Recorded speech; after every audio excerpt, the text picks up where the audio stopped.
This is going to be an audio commentary between Moonfans X and Bly4 Gig. Well, I'm just going to name them Night Elf and the Undead player. We have the Night Elf spawning on the top left-hand position. Meanwhile, we have the Undead spawning on the bottom right-hand position.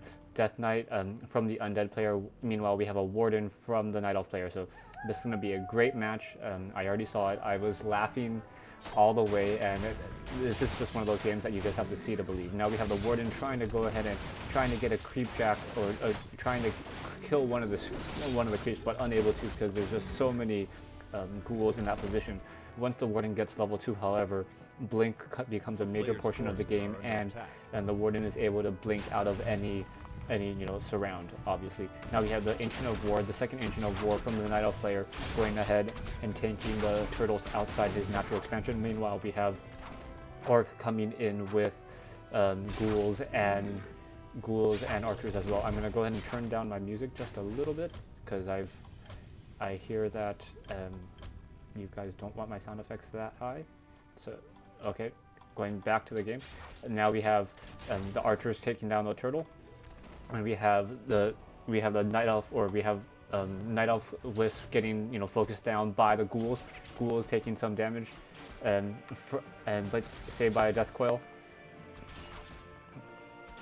Archers coming in, trying to focus down. Archers getting surrounded, trying to hide, uses the Moonwell, and quickly goes down. We have 4 archers against what seems to be 5 ghouls. We have a quick surround on the Warden. The Warden now hits level 2, is able to kill a skeleton and get out. And as soon as the Warden gets level 2, Death Knight says, I'm going to go ahead and leave, because there's no reason for me to try to surround a level 2 Warden.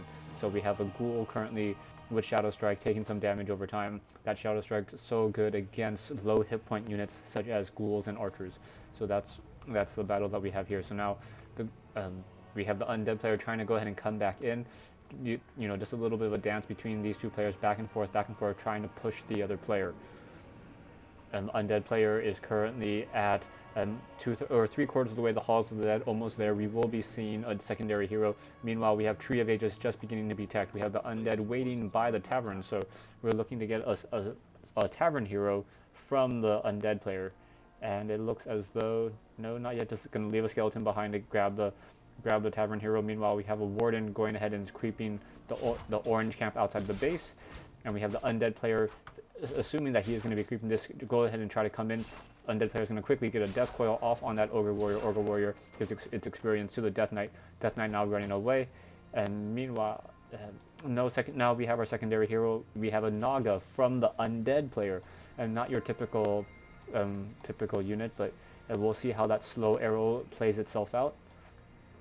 And in particular, it's not going to be the slow arrow that plays itself out. It's going to be the fact that the secondary hero is not an undead unit, so you cannot coil to heal that unit.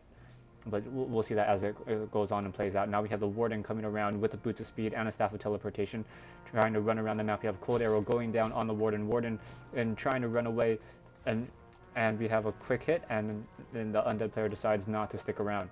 Meanwhile, while in the base of the Undead player, we are just at Halls of the Dead. We do have a graveyard, so Fiend's most likely coming out very shortly, or unless that's just for gathering wood. Meanwhile, back at the Night Elf player, the Night Elf player is going to end up losing an Ancient of War to this to the army of the Undead player. This Ancient of War was originally spawned over here to creep this turtle camp. That was in the first 3 minutes of the game. Not too exciting. We've all seen Ancient of War creeping before. Meanwhile, we have the Night Elf player with a Moonstone, able to create artificial moonlight to fill those moon wells. Undead player, Warden, tries to go ahead and head back out, sees that the Undead player is close by, decides not to creep. Meanwhile, it looks as though the Death Knight did sell his Scroll of Town portal. Naga quickly slithering around with the Boots of Speed, so Boots of Speed transferred to the Naga, who normally travels very slowly anyways. And Undead trying to find where the Night Elf is. Night Elf is doing the same thing, trying to find the Undead, trying to get some information on positioning of those units. Warden passes a Fiend in the middle of the map. Meanwhile, we have the ghouls and the Naga and the Undead Death Knight coming in. Now, we're going to have a quick focus. We have a Staff of Teleportation on the Ancient of Wonder, and now the Warden is able to do a quick Shadow Strike on a ghoul. That ghoul is down to almost about to die, but is saved through a Death Coil. Death Coil It may not matter as that ghoul is getting low on hit points, and we have another second Shadow Strike to finish off that ghoul. Meanwhile, we have a slow arrow trying to push around. Ancient of War trying to get in a couple of hits.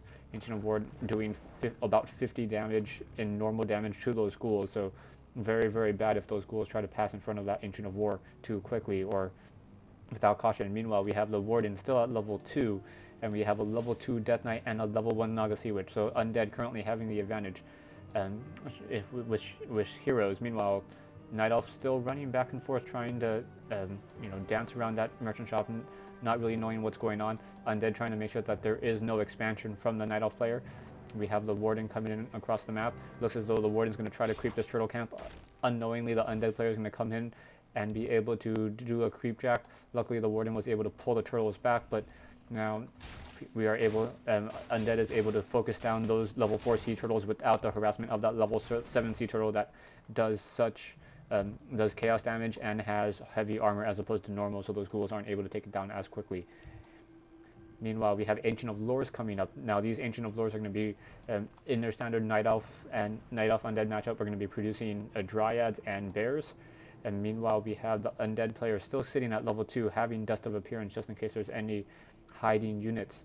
Warden coming around, still trying to harass, still trying to level up. We do not see a secondary hero from the Night Elf player, and I'll tell you right now, the Night Elf player does not go a second hero at all. It's going to be one Warden the whole entire game. Now, it's exciting to watch the game as it moves on. Now, the Naga Sea Witch uses a cold arrow to try to pull back the sea turtle camp. Is going to be able to take down the rest of this turtle camp. Going to go ahead and focus down that level 7 turtle first. Level 7 turtle is trying to run around, trying to run around. Meanwhile, we have the Warden getting a creep jack, trying to take down this level 4 sea turtle as the level 7 turtle is getting hit. And that turtle is still confused, trying to get back home. And a little bit of an abuse of the AI as that turtle is not doing much of damage. And we have a, did we have a creep kill? Did we have a creep steal? No, I believe that the Death Knight was able to get that final hit on that level 7 turtle. But it looks as, no, I do not believe that we stole the item there. I believe the Death Knight also was able to pick up the item. Let me check for you. Yeah, Circle of Nobility, Mantle Intelligence. To be honest, I don't know what item was dropped. Perhaps the Tome and then a Circle of Nobility on the Death Knight. Warden currently sitting at level 2, max hit point, max mana. I was going ahead and try to creep this Goblin Merchant camp now and getting focused down. Meanwhile, we have a Lich as a third hero with an Orbital Corruption, Scroll of Healing, Rod of Necromancy, and Mana Potion. So a very, very balanced army from the Undead player, very classic. Meanwhile, we have a solo almost level 3 Warden now. That Warden is going to go ahead and take down that and get level 3. We have a Rune of the Watcher and a second Boots of Speed for the Warden. So I can only assume that that Warden's going to go ahead and sell that Boots of Speed. Picks up a Tome of Experience. Very, very nice item at level 3. Now we have Bears roaring, and we have the level 3 on the Death Knight. Death Knight coming in, doing a Death Coil a little bit too early. Didn't get the level 2 Death Coil off. You have the Warden with Rejuvenation now trying to focus down that Naga. That Naga is down to 365 hit points, trying to run away from that Warden, quickly running away. We have level 2 on the Naga now. Now those Bears trying to focus down units. We have a Fork Lightning, save a Staff Preservation on the Bear. Bears trying to fight back and forth. Down goes one Bear. The level 4 Warden is going to have a problem and is going to go ahead and teleport out. Bear with -5 or a total of 2 armor with that -5. And we have looks to be 3 low hit point units. Luckily those Bears, I like to think of them as level 3 Paladins, actually, each of those units. Level 3 Paladins able to heal the Warden and those units. Meanwhile, we have the Undead going ahead and pushing the front of the base.